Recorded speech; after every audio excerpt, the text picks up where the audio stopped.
Soy Ignacio Torralba, el Tiet, y vamos a entender de vinos. Hoy hablaremos de otra historia del vino. Esta será una historia histórica, valga la redundancia. El vino nace como la cultura y como prácticamente todo en el creciente fértil. El creciente fértil es toda la zona de tierra que hay al fondo, en el este del Mediterráneo, en toda la zona que tiene forma como de media luna y que va desde la cuenca del Nilo hasta lo que es Mesopotamia. Toda esa zona es lo que se llama el creciente fértil. El vino ha sido históricamente la bebida de la liturgia, la bebida de la fiesta, de la celebración y un poco la bebida culta, digamos de alguna manera, muy entrecomillado. La humanidad salió de la barbarie gracias al invento del vino. El vino es cultura e implica ya una cierta tecnología, implica un saber hacer y juntamente con el olivo son un poco la fuente de la nutrición y de la cultura mediterránea. En esta época que hablamos, el vino se bebía generalmente mezclado con agua. Un vino que tuviese 50% de vino y 50% de agua se consideraba fuerte. En la antigüedad, en Grecia, se celebraban lo que se llamaban y se siguen llamando simposios. Simposio es una palabra que quiere decir beber juntos, aunque ahora tiene un sentido más profesional, un poquito más serio, pero a veces no tanto, ¿no? De manera que en los simposios griegos, normalmente el anfitrión, que era el llamado simposiarca, tenía una serie de invitados, invitaba a toda una serie de personas, solo hombres, esto es importante. Y les hacía una opípara comida. Una vez que habían terminado de comer, entraban los esclavos, limpiaban todos los restos de la comida, les perfumaban, los adornaban con coronas de flores y cuando estaba todo preparado entraban las bailarinas, las flautistas y las hetairas. Cuando empezaba el simposio, el dueño de la casa, el simposiarca, sacaba lo que se llamaba una crátera. La crátera era una especie de bol, de barro, lógicamente, en el que el propio simposiarca ponía el vino y el agua en la proporción que él creía conveniente. Normalmente siempre se añadía agua al vino y siempre tenía que haber más cantidad de agua que de vino. Bueno, ese vino se iba bebiendo, se iban viendo las bailarinas, se estaban escuchando la música de los flautistas y se hablaba pues de lo que se habla en reuniones masculinas, de política, de señoras y de fútbol. En realidad el fútbol allá era lo que llamaban un juego de pelota que se llamaba epískiros, que era pues parecido al fútbol, pero que en aquella época pues tenía un cierto predicamento. Había un momento que cuando la gente ya llevaba 2 o 3 cráteras, empezaban a gritar cotabó, cotabó, cotabó.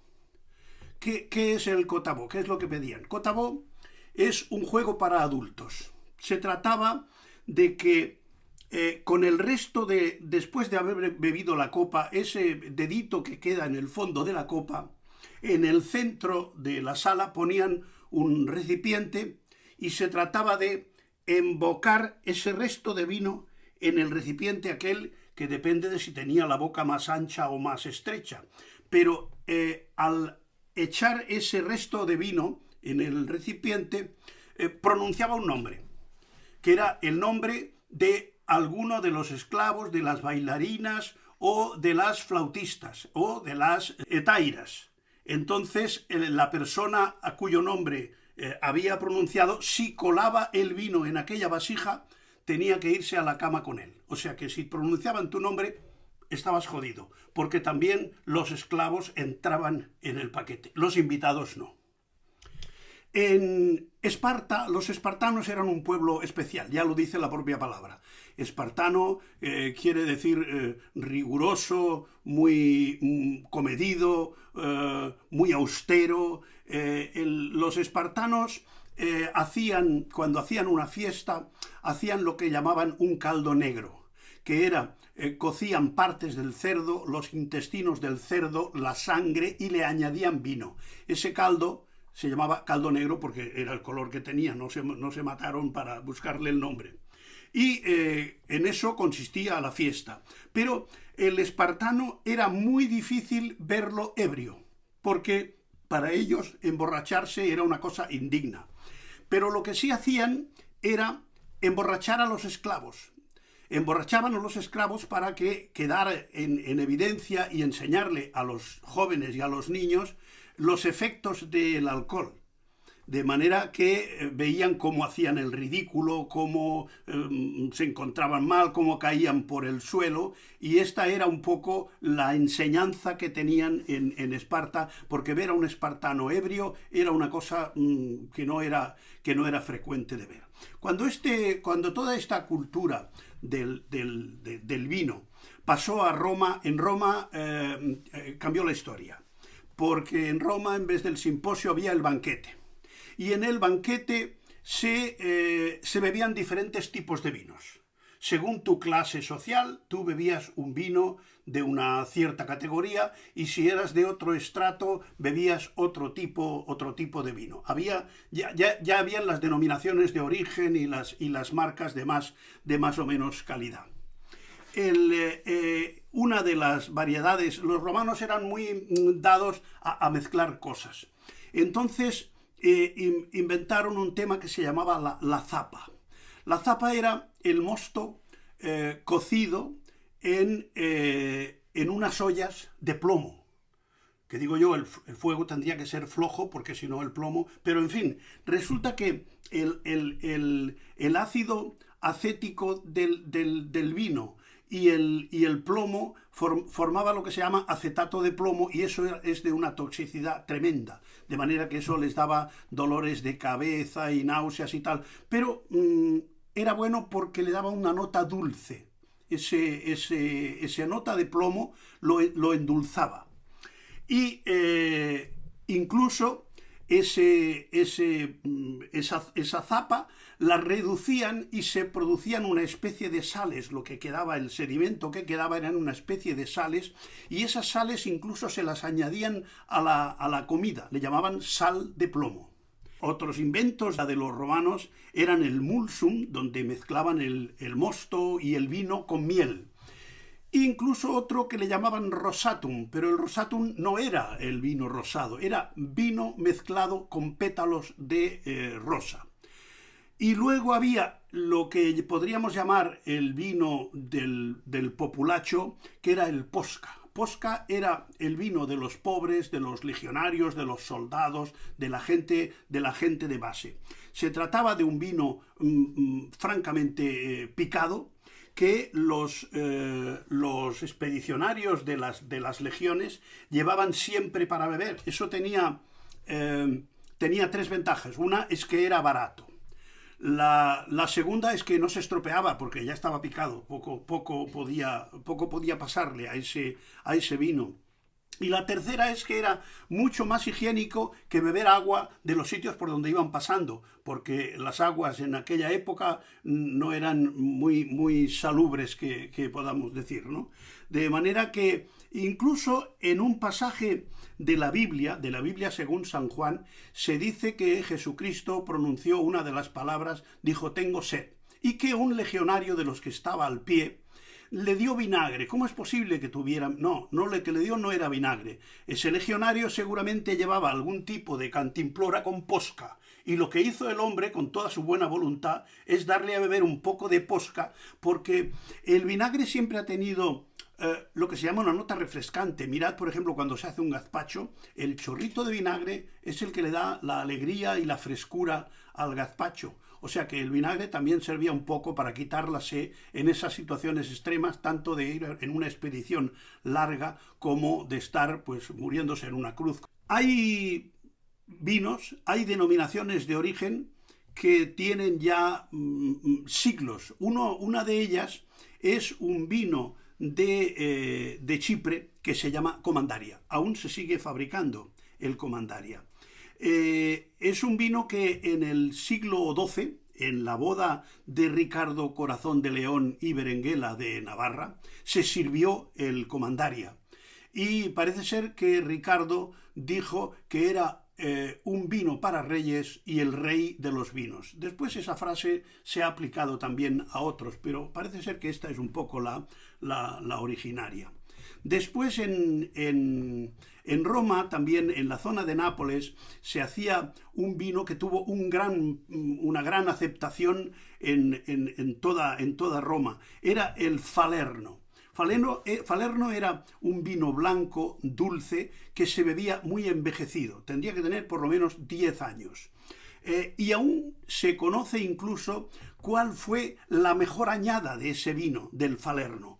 Se dice que fue la del año 121 antes de Cristo.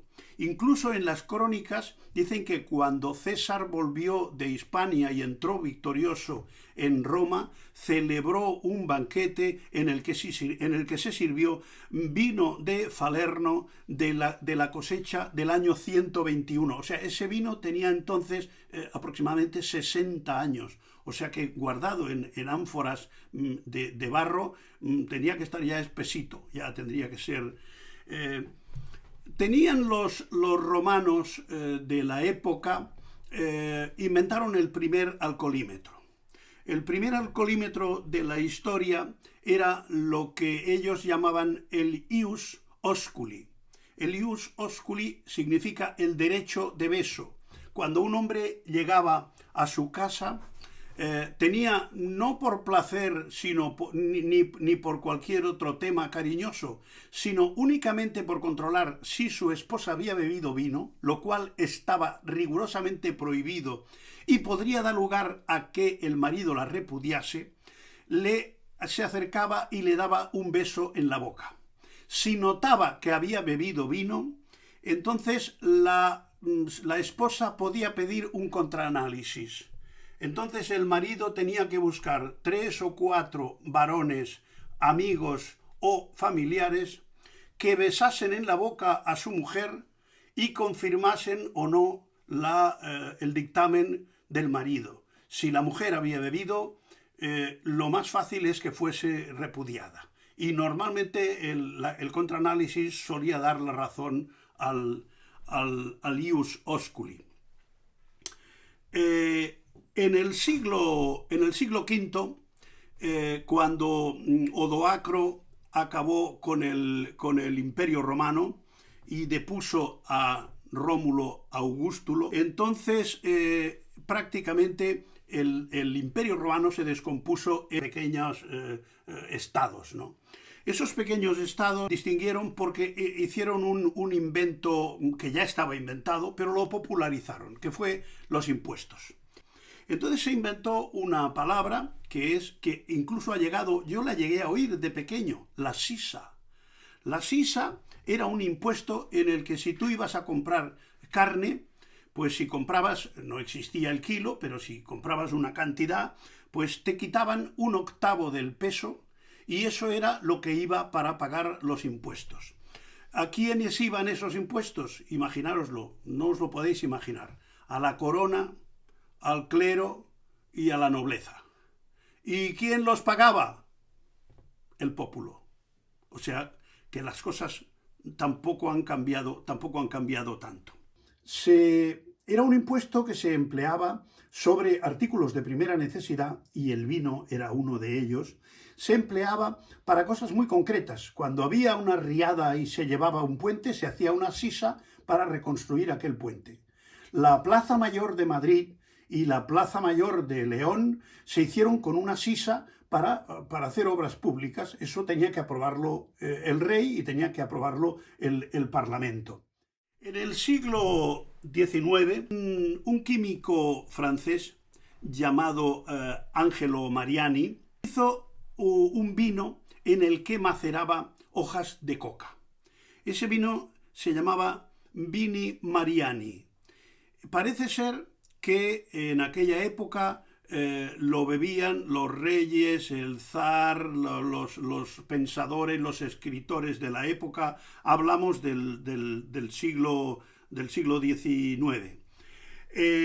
Tanto es así que León XIII, el Papa, parece ser que en sus retiros espirituales llevaba una petaquita de ese Vini Mariani con hojas de coca, y eso se ve que lo reconfortaba bastante. De manera que incluso llamaron a este Angelo Mariani y le dieron una distinción en el Vaticano. Este tío, que era muy espabilado, fijaros, le propuso al Papa hacerle una foto diciendo que el Papa bebía Vini Mariani, y lo aceptó. Y fue el primer anuncio en el que un papa anunciaba un vino. Lógicamente, este hombre se forró y aquello tuvo una gran aceptación. En el año 1968, cuando Estados Unidos y Rusia estaban en plena pugna espacial a ver quién meaba más lejos, resulta que Estados Unidos consiguió orbitar con un satélite, consiguió orbitar la Luna. Y en un momento determinado, uno de los astronautas, para celebrar tan magna ocasión, leyó un pasaje de la Biblia para solemnizar el momento. Y, en fin, todo fue la mar de bien, aterrizaron, y dentro de los festejos y las solemnidades del momento, pues se encontraron también con una demanda judicial en la que una asociación de ateos de Estados Unidos demandaba a la NASA porque un funcionario, como es el caso de un astronauta, había leído la Biblia en público, cosa que estaba prohibida desde 1963, en la que el Estado americano se declaró un Estado laico. Cuando finalmente, en el año 69, en julio del 69, el Apolo 11 ya pusieron los pies en la Luna, y me parece que eran Colin, Armstrong y Aldrin, pues Aldrin se ve que era un hombre sumamente religioso, y comunicó a la NASA que él llevaba en una bolsita una pequeña cantidad de vino y de pan porque quería celebrar una Eucaristía. El caso es que el hombre le recomendaron que no hiciera ninguna alusión religiosa, y de la forma más discreta se comió el pan, se bebió el vino y hizo un comentario diciendo que aquella era la gran solemnidad del momento y que cada cual diese las gracias como creyera conveniente. Así, por lo menos, se salvaron de otra demanda por el hecho de haber sido el primero que bebió vino en la Luna. La primera demanda se solucionó con un toque de imaginación, porque el Tribunal Supremo de los Estados Unidos decidió en 1970 desestimar la demanda de la asociación atea porque no tenían jurisdicción en la Luna. También hay que ser creativo. Hasta la semana que viene.